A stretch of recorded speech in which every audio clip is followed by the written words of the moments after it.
Welcome back to Viewpoint. I'm Jim Zogby. My next guest is Barbara Bodine, a diplomat in residence and lecturer in public policy at Princeton.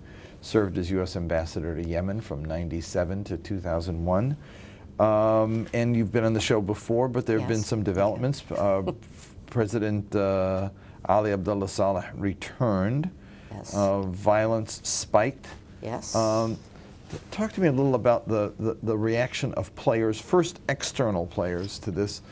Saudi Arabia had said they didn't want him to go back, but tell me how they're reacting to it and what is the U.S. reacting to it? Right. Well, I don't think anyone was really surprised that he went back. The timing was always an issue, but he and those around him had said from June that he would return. And there really wasn't any way for Saudi Arabia or for the U.S. to block him, short of the Saudis putting him under house arrest. So that wasn't going to happen. I think that there was a disappointment that he went back. Certainly the spike in violence that you noted was completely to be expected. Interesting, though, is just a few days before he went back, he basically delegated the powers of the transition to his vice president, very formally. So did he go back in order to wrap this up? I had heard that there was an agreement in the works. And was he going back to wrap this up? And then he has said that he's going to return to Saudi Arabia as well. He said that. He said he was coming back to, he did pass it off to the vice president. He said he was coming to sign the GCC agreement. Right. He then gives a speech, makes no mention of that, and calls for elections and says, I'll stay president until. The question is... And then he also says, I'm going to go back for medical treatment. Yeah. So... Here's I mean, he's got some opponents inside, obviously, many opponents inside. His main nemesis, Ali Mohsen, General Ali Mohsen Al-Ahmar, has been very vocal in opposition. Yes, absolutely. Here's another member of that same family. A quote, let me put it up on the board. It was in the New York Times, said, Ali Abdullah Saleh is a liar, liar, liar. We are firm he will leave this country barefoot.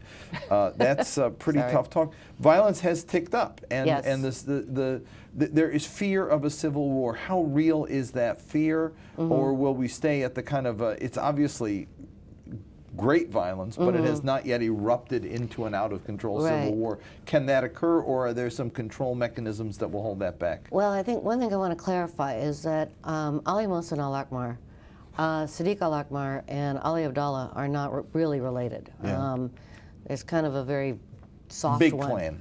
Yeah, well, the Al-Ahmars are a completely different family. It's not even part of a large clan, so they're completely separate.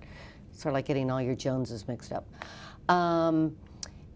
The violence between kind of those three elite competitions, as my academic friends would call it, is very serious. But whether or not that would actually tear the country into pieces, into a civil war, right now what you have is a competition between three power centers within the northern elites. And it hasn't really, you know, to be a real civil war of an Iraq type or a Afghanistan type or something like that, the rest of the country is going to have to sort of pick sides. And I think right now they're all kind of watching this and kind of going, you three sort this thing out. We, the United States and others, are still going to try to get some kind of a political agreement. None of those three can win militarily. What's the balance of forces between the army that Ali Saleh controls, and the parts of the army that Ali Mohsen Al-Ahmar controls? Right. It's kind of a balance. Neither side controls enough to be able to militarily win this, and neither do the Al-Ahmar boys, although they have considerable weaponry themselves. So what you have is kind of a balance of terror. They can make life extraordinarily difficult and ugly for each other, but none of them really have the ability to win this thing outright. If you want to get in the conversation and give us a call, the number in the U.S. is 1-202-420-5730. If you're calling from overseas, it's 001-202-420-5665. Where in all of this does the GCC plan stand? That it called for the president to step down and be replaced by the vice president. Right. That was criticized by the revolutionary youth as saying it's the same old, it maintains stability. That Right. was something that the GCC states wanted, something that the Americans wanted. Yep. They didn't want Yemen to explode into something that Right. could get out of control, Right. like Libya or Right. or Syria being an unpredictable situation, Yeah. given the dangers that they feel are Absolutely. going on there. Tell me, where does the plan stand, and where are the revolutionary youth in all of this right now? Right. The plan is still on the table, although I understand that there are some very serious discussions going on some of the implementation points. The plan was not terribly detailed. It was a little mushy in key places. The demonstrators are a whole separate power center player in all of this, and their position has constantly been no transition, no graceful agreement. They just want Salah out now, into conversation. The problem is they really don't have a day after scenario either. So somewhere between an overly gracious transition and no transition at all is what they're going to have to come up with. Can this thing just go on with these competing centers at I don't want to say low level of violence? 100 people killed in the last several days is not a low level of violence, but certainly not a massive explosion of violence, or is there, as I've seen in some articles in the Arab press,